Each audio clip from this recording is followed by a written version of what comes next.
I'll Be Home for Christmas wasn't exactly the song the Washington Redskins were expecting to be singing tonight, but thanks to the Chicago Bears, that's exactly where the Skins will be during the upcoming holidays. Walter Payton's 44-yard touchdown run in the first quarter and Steve Schubert's 73-yard punt return for a touchdown in the third was all the Bears needed to end Washington's season with an 8-8 mark. The Bears finished at 7-9.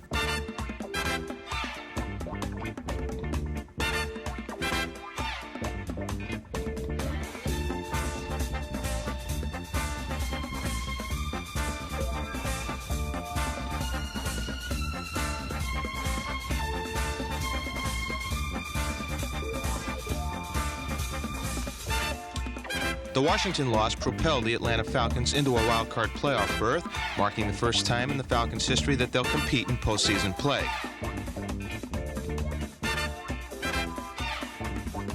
Now that leaves 2 playoff spots remaining in the NFC, and they'll be decided tomorrow. Either the Vikings or the Packers will win the Central Division and qualify, leaving the loser competing with the Eagles for the final wild-card spot. Now with the schedule as it is, Green Bay meeting the Rams, the Vikings in Oakland, and the Eagles hosting the Giants, it's anybody's guess who also will be home for Christmas.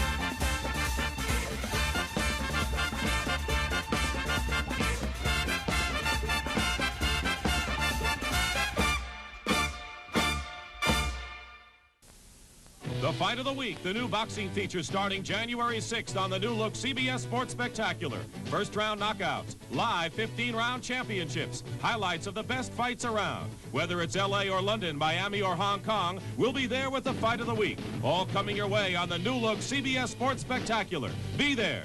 It'll knock you out. You'll say, you saw it on CBS Sports. So back live in New York, I'm Brent Musburger, and the season wears on. Still an important half, but you know, Jane and Irv, it never ceases to amaze me what we do with our hardware out of the CBS Control Center in New York. For example, you see us, but here are some of the folks behind the scenes. They are constantly in contact. You see Hal Klassen in the white sweater, Gene Peterson to his left. They're talking to our producers out in the field, keeping up to date on all of the games. Now, it started yesterday afternoon. Bob Fishman, our director right now, has ordered to roll up this highlight package. The producer, Mike Pearl, sits right behind him. We will take you to the key play yesterday. Mike Bragg on the punt. It was Steve Schubert of the Chicago Bears who fielded it about the 27. 2 key blocks, and Schubert was on his way for the touchdown that would knock the Washington Redskins out of the playoffs. But our weekend was just beginning. We had to be in Philadelphia. Ron Jaworski lofting one to Harold Carmichael, who will tip it to keep it in play and then make a sensational catch. Then it was Wilbert Montgomery, perhaps the most unheralded key running back in the NFL this year. Great trap block. Sizemore stands his man right straight up, and Montgomery zips in for a critical touchdown. The Eagles stay alive. The Atlanta Falcons needing a win to wrap up the home field edge for next Sunday. Here comes Dennis Pearson straight up the field. Pearson cuts to the outside. Watch the block that he is about to pick up from number 40 downfield. It is a 100-yard return for a touchdown. It was tied at 14. But Jim Hart has never lost a football game to the Atlanta Falcons. And on this day, he would throw and even scramble in for a touchdown. And then later in the afternoon, we went to the Los Angeles Coliseum. David Whitehurst from out of the end zone. Pat Thomas with a diving interception. Watch Thomas tiptoe back to the 32 before the Packers realize that he's a live body. From there, the Rams scored. Up the coast in Oakland, we had our equipment. And it was Chuck Foreman fumbling the ball. Picked up by Phillips. He dashed in for the touchdown. And as you know right now, Oakland has the Vikings in trouble. Let's get you up to date with all of the scores around the league. Roger Staubach was rested this afternoon. 30-7 is the final score. The Cowboys behind Danny White wrap it up over Walt Michaels and the New York Jets. New Orleans 17, Tampa Bay 10. Doug Williams returns, was injured again, and then finished up the season. The New York Giants losing to Philadelphia 20-3, and now Philadelphia needs a loss by the Vikings to get into the playoffs. They could wrap it up easily. San Francisco today used 4 quarterbacks and still fell to Detroit by a score of 33-14. Cincinnati, 48 points, and you have to believe now that Homer Rice will return as their coach next year. St. Louis 42, Atlanta 21. Atlanta had all the desire in the world, but they couldn't handle Bud Wilkinson and the Cardinals today. And a final is just in. Buffalo beat Baltimore by 7 points, 21-14. Chuck Knox has indeed improved that football team. Now the game that you are watching, Los Angeles leading the Green Bay Packers by 7 in the rain in the Los Angeles Coliseum. 21-6 up the coast. Oakland apparently is going to win big over Fran Tarkenton and the Minnesota Vikings. The young Seattle Superhawks, I almost said Supersonics. Let's make them the Seahawks. 20-3, second quarter, they lead Kansas City. San Diego 21 right now, Houston 10 in that game. Earl Campbell got off the best run that I have seen this year. But San Diego still leads it 21-10. And the NFL today will continue on CBS after these messages from your local station.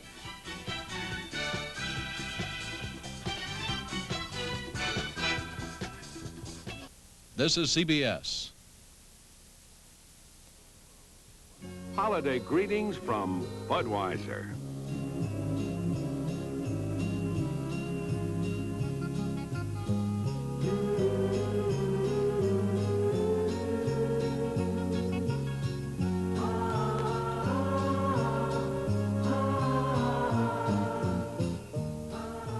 The people who bring you Budweiser wish you and yours a happy and safe holiday season.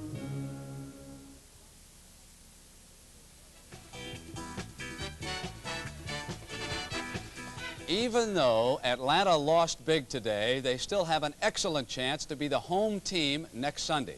If either Green Bay or Minnesota loses, then they would host the wild card game against Philadelphia. A short time ago, Sonny Jurgensen spoke to General Manager Eddie LeBaron. I have with me the General Manager of the Atlanta Falcons, Eddie LeBaron. Eddie, not a good effort for your last game. The edge must have been somewhat off with Washington losing yesterday. How does it affect you going into the playoffs? Sonny, I really don't know. My thought is that we bounced back very good after we've beaten badly a couple other times this year. Obviously, I think we're a little bit off since we had it won, and we're not used to it. So I don't know what happened today, other than the fact that Jimmy Hart had just a super day. I haven't seen a quarterback throw that well and pick us apart any time since I've been here. But I think our team will bounce back. They bounced back all year, and we've got to come with a reckless abandon that we've had in the past. We just didn't get to Jimmy at all today, and you can't do that. If Green Bay and Minnesota win, you will end up either going to Green Bay or Minnesota. If they both win, you'd end up going to Green Bay. Much prefer playing at home, wouldn't you? I would think we like to play at home much better. We have a much better record at home, and for some reason that's our place. But we'll go anywhere that we have to go. We're just happy to be there. Thank you, Eddie, and good luck in the playoffs. Thank you very much, Sonny, and our team will come back strong. Irv, there is one other thing at stake today around the league. Keep in mind now, the way your team finishes today will determine the kind of a schedule they have next year. Remember the formula? First and fourth place teams play first and fourth place teams, second and third place second and third, and the fifth place team have fifth place teams home and away. So whether you're first, second, third, fourth, or fifth will determine the degree of difficulty of your schedule next year. Oh, it's all perfectly clear. It has been, well, let me show you the kind of day it's been around the National Football League. The light standards at Shea Stadium couldn't believe it either, folks. Look at them.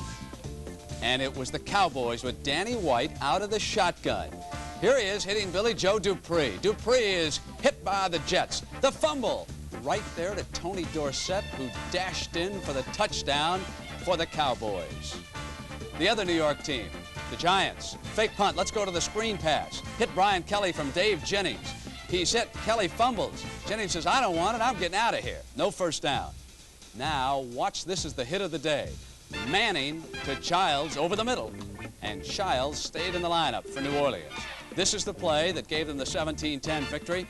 Muncie with a marvelous effort down there by the end zone. For a fake punt, watch Mike Wood of St. Louis. Watch him cock his arm, folks. Never misses a beat. Forgot to take the football. Gets it off the ground, and would you believe it? His man is still wide open. And Steve gets a big gain, and he had a big day for Jim Hart and the Cardinals. 8 for 169 right there. But San Francisco, they lost Steve DeBerg because of an injured knee. Then they went without Scott Bull, who was hurt. Freddie Solomon, a wide receiver, was shifted to quarterback. Then it was Bruce Threadgill, the left-hander, a defensive back. It was Solomon who was the best, because when he got trapped, he just went around the other way and scored a touchdown, but it didn't help. They didn't win it anyway. Shane, you've been keeping track of the key things, like who's going to the Super Bowl, which two teams? Well, you know, Brent, I told you about 4 weeks ago it'd be Dallas and Pittsburgh. Dallas seems to be coming into it just in their prime, right in time, and Pittsburgh is just a strong team, so I'm not going to pick who's going to win, because today when I picked who was going to win, they lost. That's right, you did have the Atlanta Falcons big today, didn't you, Jane? I sure did. The Los Angeles Rams, you've been close to them out on the West Coast. You live in Pasadena. What's happened to them? Well, the Rams have not always been my favorite team, and they've never seemed to be able to pull it off when it really counts, and they don't really get that exciting then. But I don't know. I think they just might change that this year. They're going to give us a good showing. Ray Malavasi just piped your comments live into the locker room. The Green Bay Packers are in serious trouble in the second half. Welcome back to our NFL 78 studios in New York. I'm Brian Gumbel. Mike Adamle is on assignment in Hawaii. We'll try to get you caught up on the finals of week number 16. The Dallas Cowboys, playing fine offensive football of late, showed it again today at Shea Stadium. 30-7. They ended the Jets season at 8-8. The Cowboys go 12-4. Danny White at the controls of the offense today as Roger Staubach nursed a bad ankle. And White had himself a good afternoon, starting off this drive into the wind, completing a pass to Tony Hill. That one good for 16 yards. And they got it down close. Tony Dorsett, who rushed for 121 yards in the day, took it in to make it 7-0 Dallas. Once again, Danny White up top, this time completing one to Staubach's favorite receiver, number 88, Drew Pearson. That kept the Cowboy drive alive that ended with a field goal to make it 10-0. What kind of day was it for the Cowboys? They were good and they were lucky.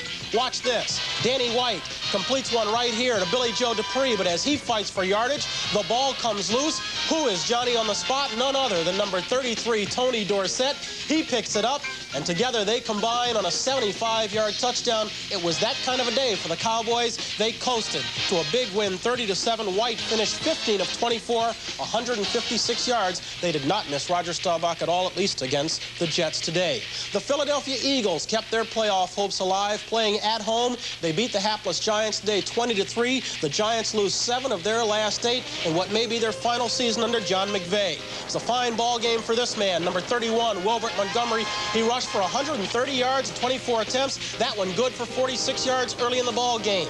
After they got it down close, it was Montgomery once more, and all of a sudden it was 6-0 Eagles. Ron Jaworski did his part, going up top to the Giant, Harold Carmichael. You want to see a mismatch? Look at this. 6'8" against the defender. He takes it in. It sets Philly up for another score.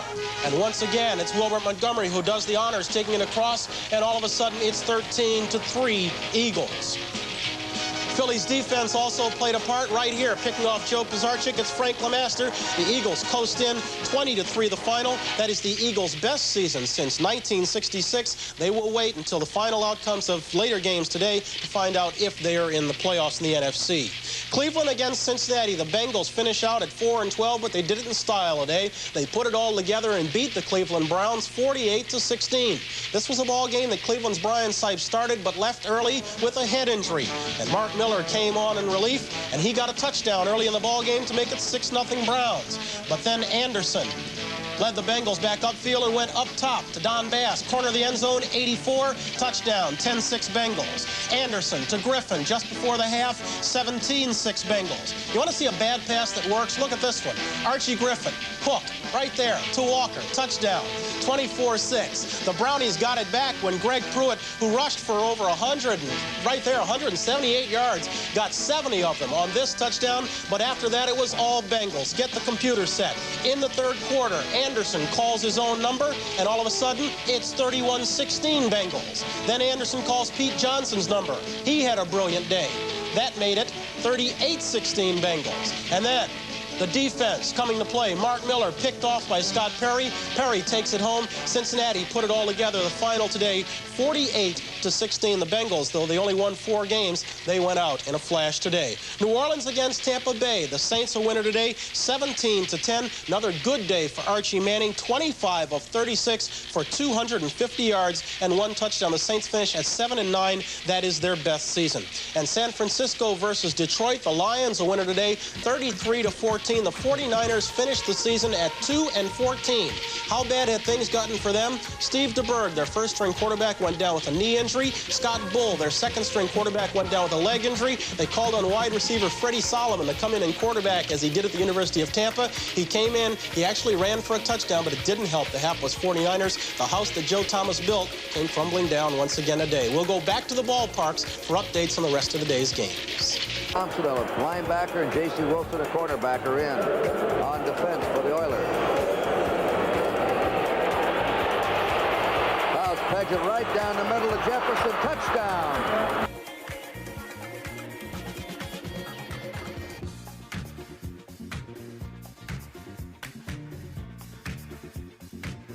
So much strength, but what he does have is he's got excellent touch. He throws the ball just as the receiver makes his final break. He gives the receiver every advantage. James Young is not injured seriously. He'll be back. There's that quick look into Klein for the touchdown. And that's all on fouls. We're going down to the witching hour to decide the Central Division. There's a big hole open, and roaring in for the score is Don Woods. Woods goes in. Okay, we've talked, Kurt, about how important it is to have a receiver that can get open. But do you know how rare it is to have a wide...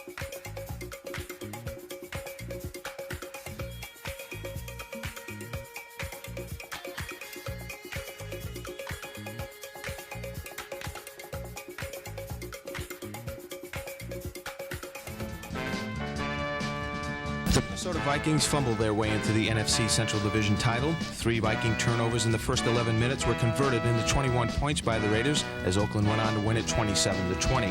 However, the Purple Men still won the title and a spot in the playoffs despite their dismal 8-7-1 record because the Packers were soundly beaten by the Rams 31-14.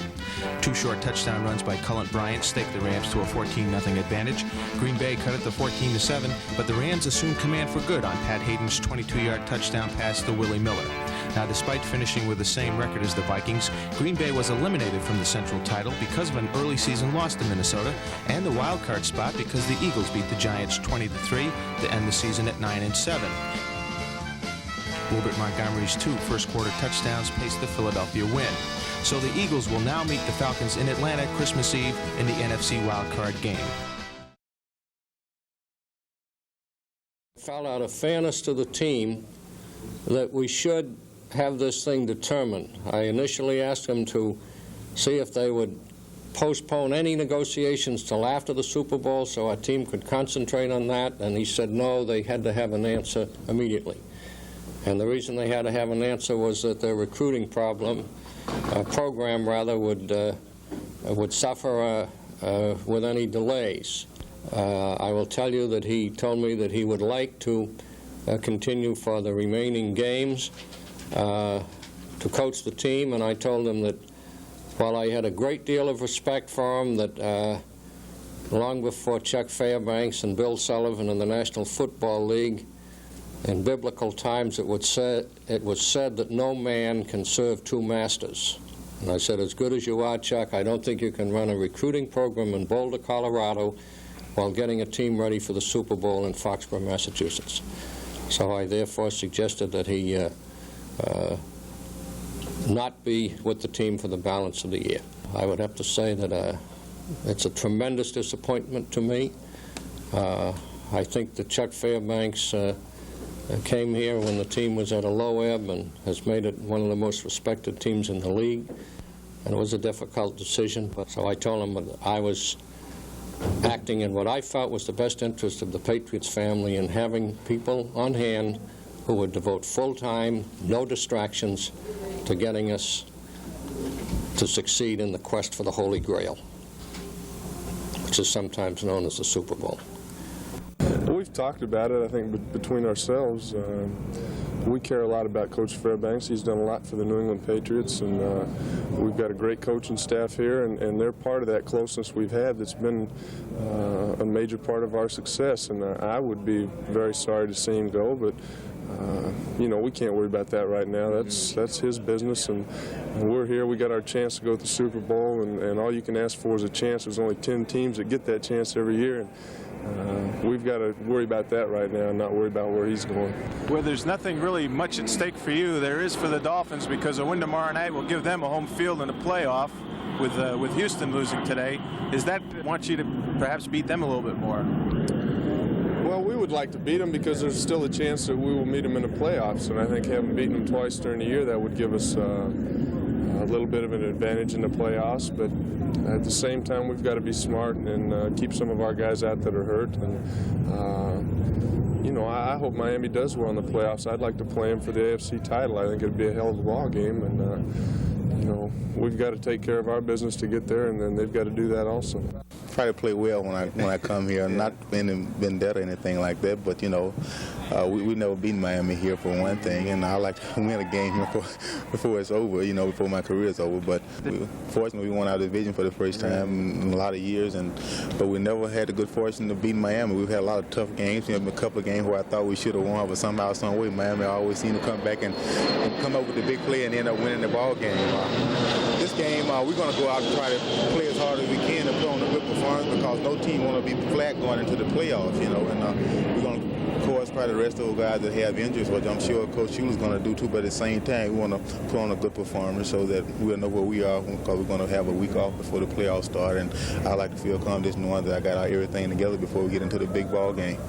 Well, I think just to notice the importance of our squad, of our defensive players, particularly because we work with them, trying to do the things the right way, trying to be conscious of what their assignments are, and then working to get it done. That's all it is, really, is knowing what I do and then just going out and doing it to the best of my ability. But you got to know what to do, and you got to be sure. If you aren't sure, then you're going to be hesitant, and you can't play defense and be hesitant. One more thing. This game on Monday could be meaningless, as everybody knows. Is it tough to keep your players' minds on New England and not looking past to Houston, that first playoff game, because of maybe what Houston did to the defense earlier in the year? I don't think so. I don't think it's any different really than any other week in keeping your mind on what you have to do. In other words, if you don't do that, then we're going to go out and things are going to happen to us, and we don't want that to happen. The player individually doesn't want that to happen. So I don't think that's really a factor. It's something that we can't overlook. It's something that as a coaching staff, and we have to. It is a reality of some sort. Right, and it's something that we have to face up to, and it's something that we have to keep reminding them of, but we have to do that every week. So I really don't think it's any different than any other week. You don't believe in meaningless, do you? Well, it's meaningless from a standpoint of maybe a home where we play the game, but it's not meaningless to the way our defense, particularly speaking again of, the way it continues to improve or the way it reacts. The game's important to us. We got our personal pride and team pride, and you know, of course, then if we win, we got home field advantage against Houston, which makes a big difference to us too. You know, being here in front of 75,000 friendly fans is a lot easier on us, and you know, it kind of gives you a little more adrenaline. So I'd rather play Houston here, and I'm glad to see San Diego helped us out. Yourself personally, you've been going pretty well the last couple of weeks getting to play. Well, I've saved myself. My body's been saved until the past couple of games, and I really feel healthy and good. And our team really as a whole is very, very healthy. I hear they're starting to call you Captain Crunch too. No, never like Mike Colvin, never. I think even if either one of the teams weren't in the playoffs, it would still be a competitive game because you have that rivalry that's going to be there, and everybody's going to be trying to win. Have you found at all during this week, Duriel, that some of the players might have been looking beyond New England? I mean, that's got to be something in the back of your mind, thinking of Houston and what they did to you and what you're going to have to do to beat them in the first playoff game. Well, that's something in the back of your mind, but it's not at the top of your head, because we realized last time we played New England, they beat us up there, and we had a pretty good game, but they came back, and we want to try to establish ourselves, and to beat a good team like New England would give us the lift that we need going into the playoffs, because you can't lose to the good teams over and over and try to build your momentum and your confidence. So this is going to be a game where we have to put everything together and get ready for Houston and go into it with a positive attitude. this gives us the opportunity to have the wild card game here in Miami if we do the job tomorrow night. So it really does add emphasis to our game tomorrow night. So does this change your thinking going into the game, Bob? Going up more to win it, all out to win it now? I think so. You know, we're always out to win the ball games, but I feel that we may have rested some people more had this game not been as important as it is now. So this game is, you know, a lot more meaningful now. Mentally, what does this do for you? Does it get you up a little more? Or, I mean, otherwise it was just, well, the Patriots are here. Well, it's an awful crisp practice tonight. The guys felt real good, and I think part of that was due to the fact that Houston did get beat, and this does give us a lot more incentive tomorrow. You know, that's not something we're proud of, but Miami's always got a good football team, and it seems like every time we come down here, something's at stake. So they're always ready to play well, and we still want to play well. There's a big rivalry between ourselves and Miami, but at the same time, the pressure's off for a little while, and we've had a good week of practice. Everybody's been loose and relaxed, and in one way, that may help us play a little better. Let me ask you one final thing, Steve. How much longer will you keep running the ball like you do? How long can you last doing that? I don't, you know, a lot of people ask me that, and that's my style of football, and I think it makes me more effective as a quarterback, and so far I've been lucky, and I think as long as you're smart and use your head, know when to get down and get out of bounds, it can be a very effective weapon for an offense. But you know, I suppose as I get older and maybe I get hurt once or twice, I'll slow down. But right now, it's a major key in what I'm trying to do in the NFL, and I think it helps our offensive team. 20 seconds to air. Stand by, all cameras. Stand by in videotape. Stand by slow-mo. Stand by to open your mics on the field. Stand by in graphics. Ready with your opening supers. Stand by the announcers in the booth, please. And roll tape. 3, 2, 1. Take tape.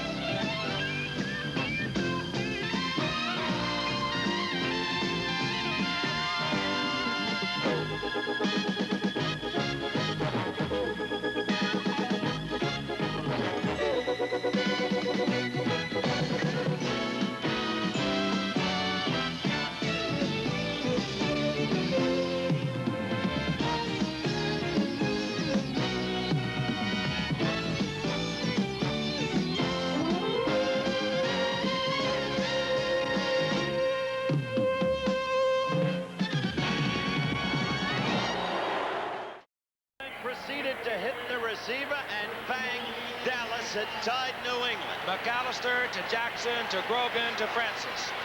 First and goal to go at the 5-yard line. Take a look at him. Now he has to make it look like a block. That's his role. And he hits and takes a couple of counts, and then he splits the gap. There it is. Pickup of 24, and New England is threatening. The all-world tight end, Russ Francis. Horace Ivory finds a little gap and gets down inside the 2-yard line. As seconds tick off here in the first quarter. Second and goal.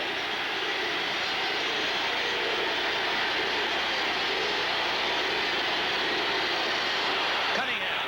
Flag is down. With Cunningham in the end zone. I think there was a motion call there against the Pats. You got it. That'll back it up.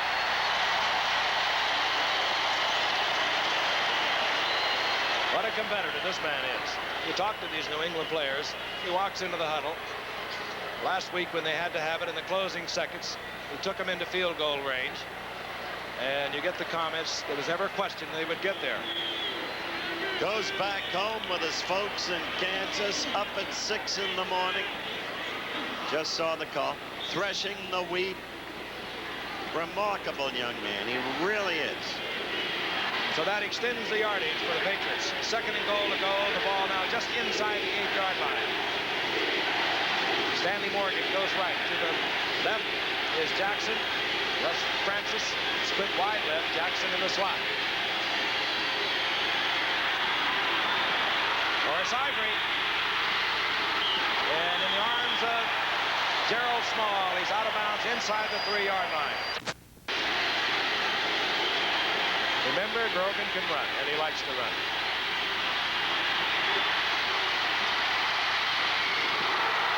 Firing into the end zone, and it's incomplete, intended for Cunningham. They're doing the right thing under the circumstances. McAllister 37, Cunningham is 39. Same play. He'll run it. This is run. He did not get in. Just a quick slant. It's just a timing pattern. Now we're going to see Hanna on his block again. And take another look at Hanna. We had straight ahead. Zone blocking. Ivory coming back against the grain. Carrying Charlie Babb with him down to the 3-yard line. Drafted well. Babb, the veteran, much injured, but so quickly healed. Ivory. And great defensive play. Carl Barisic in on the goal line defense. Caught the first time when Grogan couldn't get it in. Morgan and Jackson. Those split to the left. The tight end Russ Francis to the right. Grogan. Watch out. Gerald Small. That's the kid I told you about. He stepped out of bounds at the 41. Otherwise, he had a touch. Gerald Small, the rookie, 4th-round draft pick out of San Jose State, picks off a pass, poorly thrown by Grogan. So as this game progresses, we look at it again. Remember, twice. Gerald Small right in the plane of the pass, looking for it, reading it, and Grogan with not a good throw. Fortunately, he's got such a great record, because there, New England having used the flea flicker earlier, Miami came up with it, and a big, big gain with the small interception. We look at it again. Right here, Duriel Harris drove to the inside, and you saw him coming back outside, and he had Claiborne going all the way with him. Third-year man out of New Mexico State. Carry a premium for the conversion.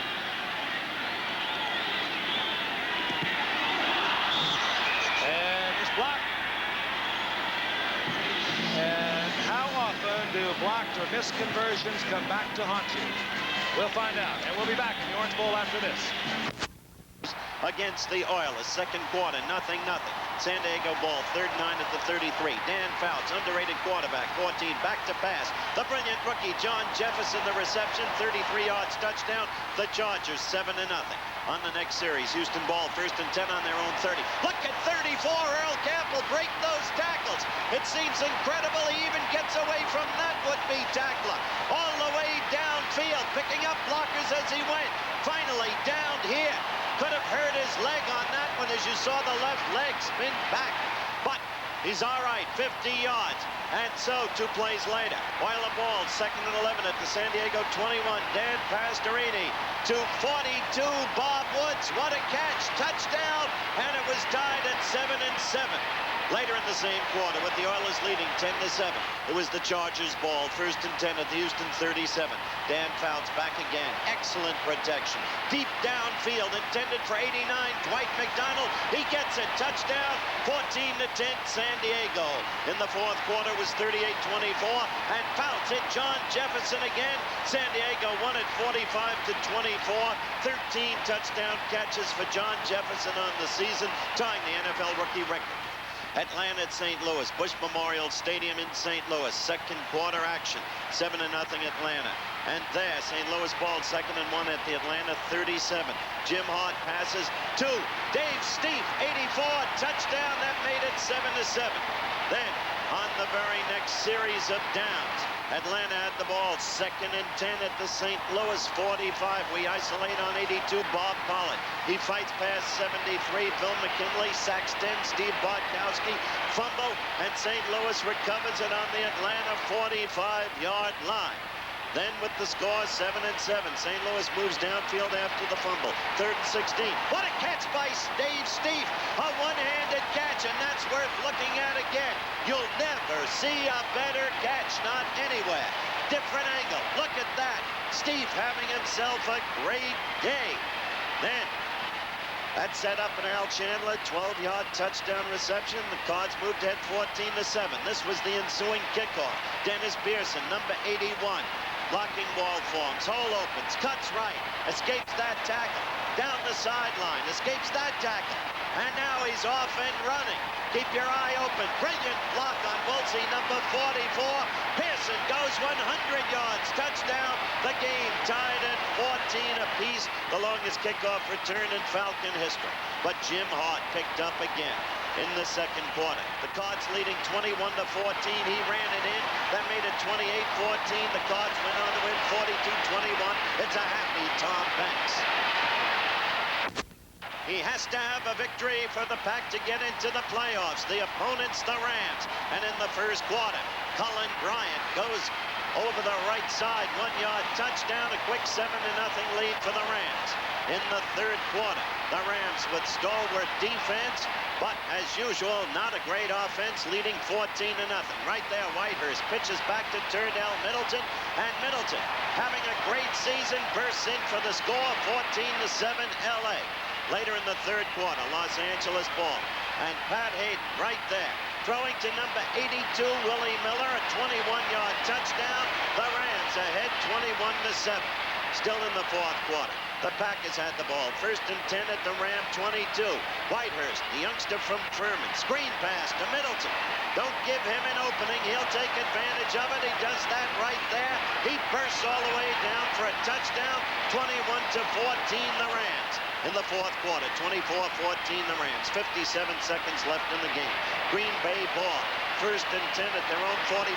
Brock Perry, he's used to doing that. His 8th interception on the year. His 3rd intercept for a touchdown. You'll see him in the Pro Bowl game. Los Angeles beat Green Bay 31-14, eliminated the Pack.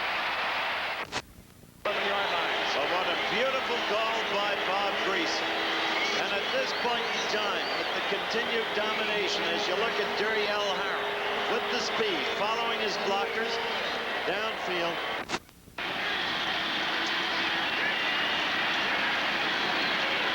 First and goal.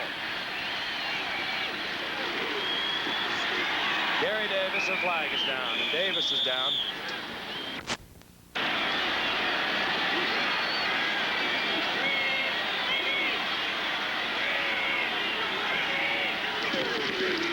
Gary Davis, touchdown, Miami.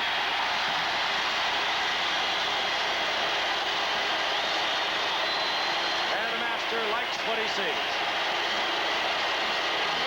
And the crowd waves the handkerchiefs, and the Dolphins move to a commanding 3-touchdown lead. 1 conversion. Look at the blocking on the right side of the line here. And look at Jim Langer in the middle. And Wally Pursuit is filling in for the injured Larry Little. Gary Premian comes out. Gary Davis is having another fine year. Gal Bollies and Louis Obispo.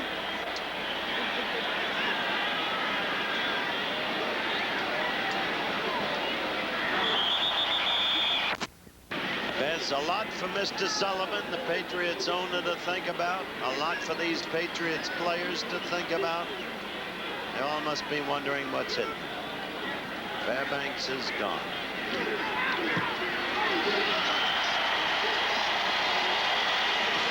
Well, Miami has extended their lead. They lead the Patriots 20-0. We have 8:27 remaining in the third quarter, and we'll be back.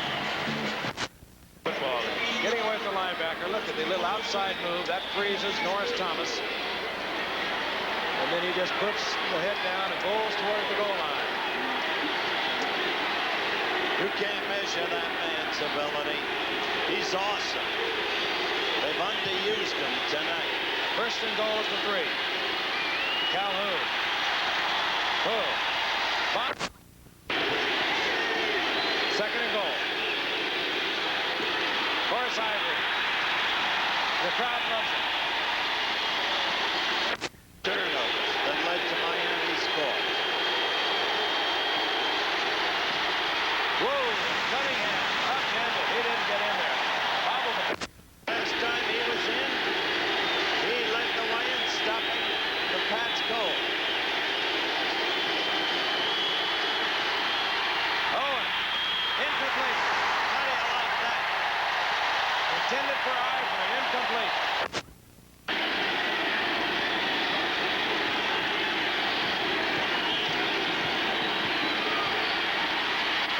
Owen in trouble once again. He has to throw into a crowd. 35-yard attempt. Used to be a ball boy with the Miami Dolphins. It's good. So New England's on the scoreboard. 8:09 remaining in the game, and we'll be back in the Orange Bowl after this. They faked a field goal against Baltimore a few weeks ago and scored a 7-yard touchdown pass. This a 30-yard attempt to tie an NFL record. He got it. He joined John Stenerud and Don Cockcroft. 16 consecutive field goals. He'll be in the Pro Bowl also. There he is in isolation. He doesn't sell ties anymore. He doesn't drive cars. He does nothing now but kick. He wants to keep that body going as long as he can. And look at Strock throw his arm in the air. This team is together when most it counts as they go into the playoffs. And they reflect their coach, a man named Shula. Interesting. You know, some people might say, well, why stick another 3 points on us when you had a 20-3 lead? But that is the type of person Don Shula is. How many times in a lifetime does somebody have an opportunity to equal or set an NFL record?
You have to be pleased the way that the defense played tonight, and for the last 3 weeks, really. The 2 goal line stands tonight were just outstanding goal line stands, and then the 3 interceptions really helped us stop drives by New England. Our offense scored some early points and did a good job, and injury-wise, we're sweating out Larry Little. We don't know how serious he is, and Bob Greasy tried to fall on the ball. I think he hurt his ribs, and we're hoping that that isn't serious, and that we can line up and get ready for Houston with most of our people healthy. I think the crowd advantage, makes a lot of difference. A lot of teams play better when they're at home because they have the crowd behind them. It kind of gives you a pick-me-up, when there's that many people, cheering and making a lot of noise. And it kind of gets your adrenaline flowing a little bit more. And, you might be able to do just a little bit more, so that much extra, to do what you have to do. You're in the playoffs. What does this mean to you?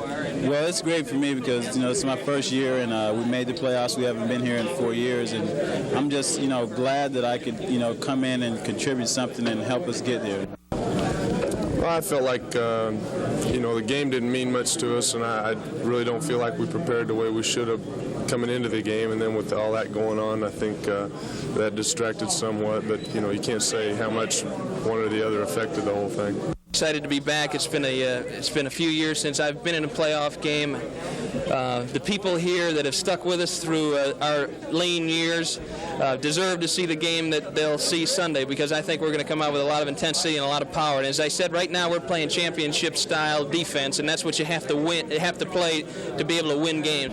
We got beat by Houston a good game, the first game, and they're coming into our home turf this time. We want to really put it to them because, number one, it's been the playoffs, the first leg of the playoffs, and then number two, it's like a revenge time for us, and we really want to put it to them. I don't think it's a revenge thing. I think it's, it's more professional ethics. We're trying to get somewhere, and they're trying to get somewhere, and they're in our way, and we're in their way. So it's up to us. It's up to us to move them. We want to be the team that go to Pittsburgh and keep Houston from being the team that go to New England. Could be if we let it be, but I think, like I said, everybody else has got to take up a little slack, and something we can't change. We've gotten this far with the rest of the people we've got, so we just we got to go out and do it, and there's no reason why we can't. I still got to go home and sit down and think about everything that's happened, and figure out where we are and where we're going. And until I do that, I really got nothing much to say about the whole thing.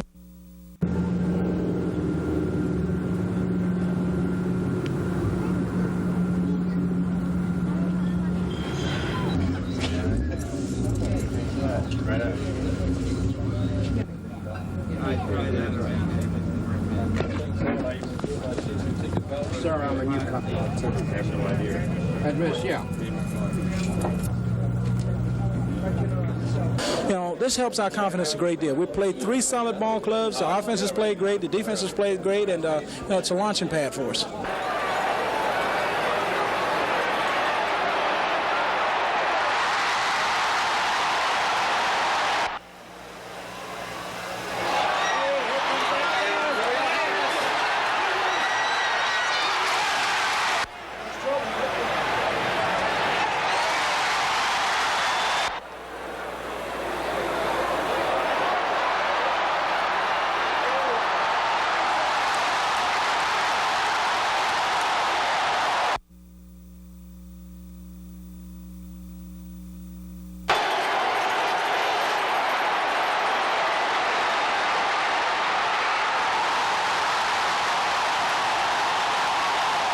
We're really believing in each other.